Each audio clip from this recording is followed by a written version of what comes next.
The Bill and Scott Sports Show. I'm Scott. And I'm Ethan. And we're here to bring you everything going on in the sports world. We got some really exciting news for everyone this week as the UConn men and UConn women are both Division I NCAA basketball champions.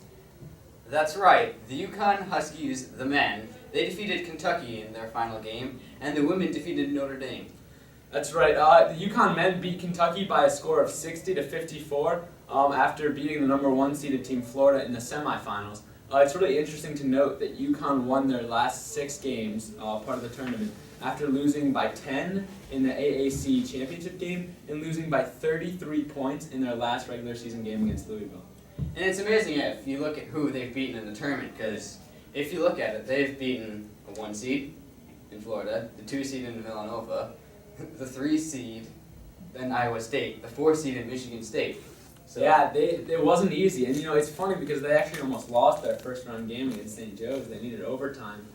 A lot of people forgot about that, but it's just been an amazing run for the UConn Huskies. You can never count them out, I guess. And outstanding player Shabazz Napier, their point guard. They also got some key contributions by DeAndre Daniels, who really proved to be a key player. And he'll definitely, hopefully, he'll stay and be able to lead them next year. And we can't forget the fabulous coaching job done by Kevin Ollie. Yeah, Kevin Ollie hasn't been in the coaching job for many years, but he's already made a pretty big difference. Right, his first year last year was they weren't eligible for the tournament, still had a great team. It says a lot about those players, Gaffai, Olander, and Shabazz Napier, that they were willing to stay on the team, even though they were ineligible for the tournament last year. And it really paid off because that group of current seniors also won as freshmen, so 2-time champions. UConn has won it, I think, 4 times in the past 15 years. They're considered an elite program right now. Yeah, and the UConn women, they're obviously considered an elite program. The hype coming into this Notre Dame game, both of them being undefeated, was unimaginable. Right, and they took care of Notre Dame from the opening tip-off. They won by 21 points against, the second-best team. And, when the second-best team is 21 points, less than you, that just shows something about them. Gino continues to get these, absolutely talented recruits and shapes them into, some of the best basketball players in the country. Brianna Stewart, Kalina Mosquito-Lewis, Stephanie Dolson. There's no beating UConn women, and in my opinion, as long as Gino's their coach, they're going to make it to the Final Four every season. Yeah, they're always a legitimate threat to win it all. Right, and Gino is 9-0 in championship games. Puts in past former Tennessee coach Pat Summitt, who only had 8 championship wins. Well, I shouldn't say only, but... So, Gino's definitely got to be considered not only one of the best women's coaches, not only one of the best basketball coaches, but one of the best coaches of all time for sports. I mean, yeah, he's been really successful in what he does, so I wonder what will happen in the future with him. Definitely.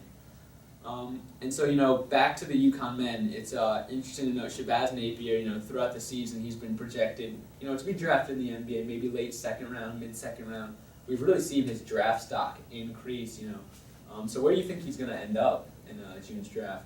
Well, he's obviously proven his leadership as the leader of this team. I'm predicting maybe around the middle of the first round. I mean, obviously, people like Wiggins, Embiid, and Smart are going to get picked earlier, but still a really good player. Right. It's interesting because the same thing happened to Kemba Walker. He was drafted, I think, number 9, so a little bit higher than Shabazz Napier, but his draft stock really increased following the tournament.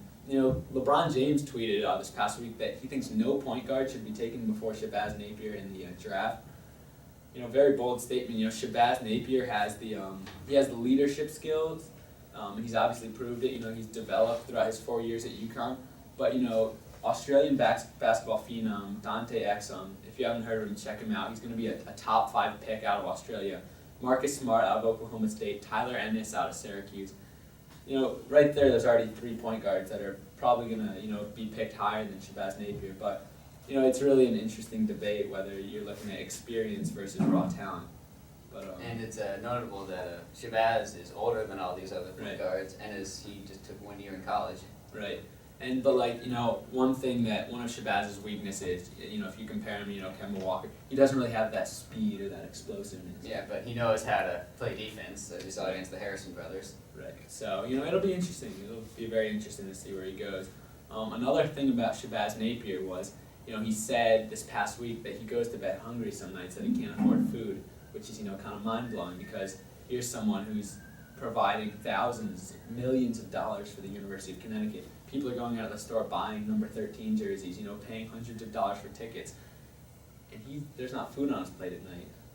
Well, it's obviously a heartwarming story to hear that he doesn't have the food, but even though what he does with this, it's a shame that he's not getting anything for it.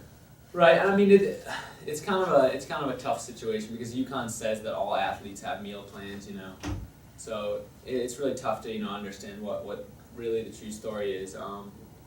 Obviously Shabazz next year will have no problem finding food in the NBA, but it sparks an interesting debate for another time about paying college athletes, and it just shows I guess how complex of a situation it is. Yeah, it's obviously an interesting situation. But so that's NCAA basketball. It's just wrapped up, and the NBA season, it's almost playoff time. What's going on over there? Well, in the Eastern Conference, there's only one spot that hasn't been locked in by a team, and the two teams that are favored to be in the running are Atlanta Hawks and the New York Knicks.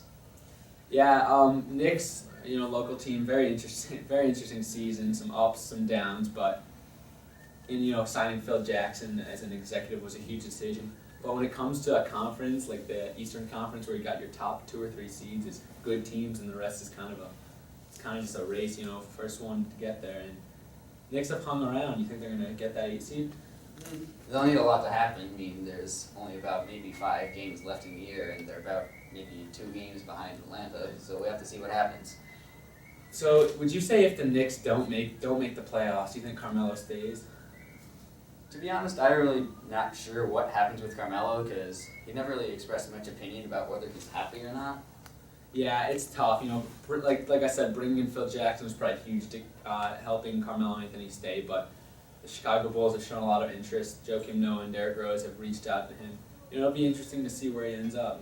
I guess a lot of Knicks fans hope he stays there, and I think that if he stays with the Knicks, that'll, especially with Phil Jackson, it'll be an attractive team for other free agents to go to.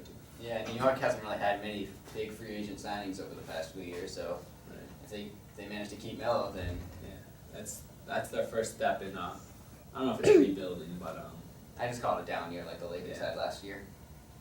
this year though, Lakers are rebuilding. Yeah, it's pretty obvious. They're one of the worst teams in the West and amongst the worst in the league. Something that you don't normally see from the Lakers franchise. Right, and you got Kobe Bryant, who's making $30 million this year, played 6 games, I believe. About that, Pau Gasol, he's almost knowing that he's going to get cut from the team this year. So, but that's the weak West. The West has some really strong teams. Can you talk a little bit about those? Well, the West, there's a chance that a team could win 50 games and still not make the playoffs.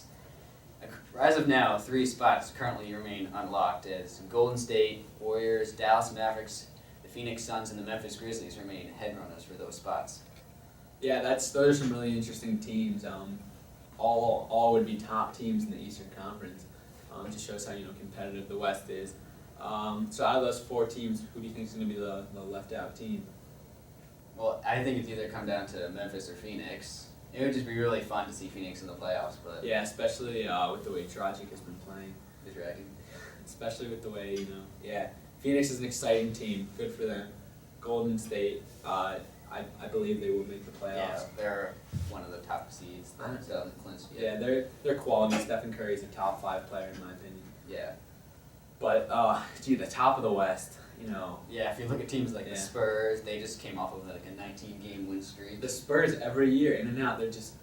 They're old, but they're deep and they have quality coaching. Yeah, but even if you look at once Duncan, Ginobili, and Parker retire, you have players like Right. Kawhi Leonard and Tiago Exactly. Splitter.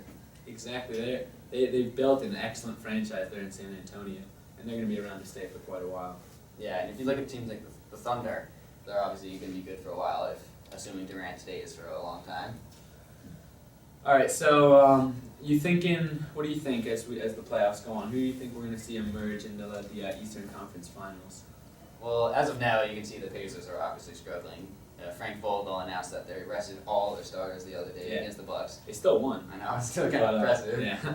That's one reason why they got Evan Turner, so Right. that he can remain a solid player off the bench. Yeah, so definitely Pacers, and you think the Heat will be back? Yeah, the Heat, they just came off a disappointing loss the other day, but I think they'll be able to go pretty far in the playoffs. What do you think about Brooklyn? You think they have a shot? I think they'll eventually run into like a road bump against like Miami or something, but they've already beaten them 4 Right. times Exactly. this year. They got a clean sweep on them. I know, it hasn't happened since LeBron joined the Heat. Great for New York, and the Knicks are down. Very exciting to have the Brooklyn Nets. You got Kevin Garnett, Paul Pierce from the Celtics, Deron Williams. You know, what more do you want out of them? And it's funny because if you look at the start of the season, the Nets, they started out terrible. Yeah. And the Celtics, they started out, not too bad, but Yeah, and then they just got they've I don't know. Tanking's an interesting word, Yeah, I mean, obviously you got the prospects that are coming Yeah. into the NBA this year. Yeah, and it's not like they're not trying. The players are going out every day trying their hardest, trying to put wins on the table. It's just the point of tanking is the management, gets rid of the big contracts. And if you look at they almost beat the Hawks the other day. Yeah, and so, especially, with the Celtics, it's tough to tell what pick they're going to have, probably a lottery pick. Yeah, I'd imagine top 10 at least. And so, that gives them really a wide variety of options, And a couple of days ago, Dirk Nowitzki, he entered the top 10 for the all-time scoring list. He passed Oscar Robertson. Definitely one of the maybe top 5 players of the 21st century. Best player in Mavericks history. Is that a safe statement to say? Pretty arguably to say. He's one of the best European players in history too. Yeah. So, and he's getting old, and he's showing some decline. But as long as he's around, the Mavericks are still gonna put up a fight. They won the championship 2 years ago. Yeah, it was against the Heat. So, we'll have to see. Who do you think's gonna emerge out of the Western Conference into the championships? Well, it's pretty hard to say due to all the good teams, but I won't be surprised if the Spurs manage to regain to the finals. Then would you say Clippers and Thunder? Well, the Thunder, they managed to beat the Clippers the other day. That's a pretty intriguing matchup. I think it'll probably go to 6-7 games if they need. And our last little debate, MVP, who you got? I got to go with Kevin Durant. In my opinion, he's just been much more consistent with almost everything this year against LeBron James. I couldn't agree more. I think Kevin Durant's been waiting too long for this Most Valuable Player award. I think he this season has been the best player in the NBA. And as far as LeBron goes, I don't even know if he's number 2. Yeah, the way Blake yeah. Griffin has been playing. And you got Blake Griffin. He's obviously led the team when Chris Paul was up. But if you look at players like even Alec Jefferson and Joakim Noah, they brought their team out. Without Joakim Noah, given how Derrick Rose has been hurt for the past couple of years, he's been an anchor for that Bulls defense.